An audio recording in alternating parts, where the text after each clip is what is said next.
Maswerteng hapon po mga ka-STL. Narito na po ang resulta ng STL Bulacan para sa araw na to, second draw. September 7, 2025, araw ng linggo. Naway ang mga natayan niyo po mga numero kanina ay manalo nawa ngayong hapong ito, 4 PM. Kaya't kunin niyo na po ang inyong mga ticket. Narito na po ang resulta.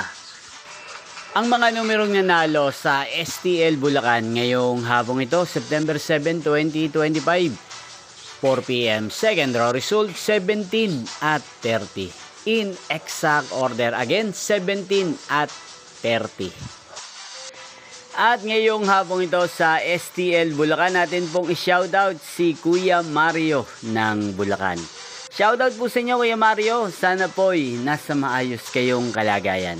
Inyo pong napanood ang resulta ng STL Bulacan. Magkita-kita pong muli tayo mamayang 8 PM. Thank you for watching.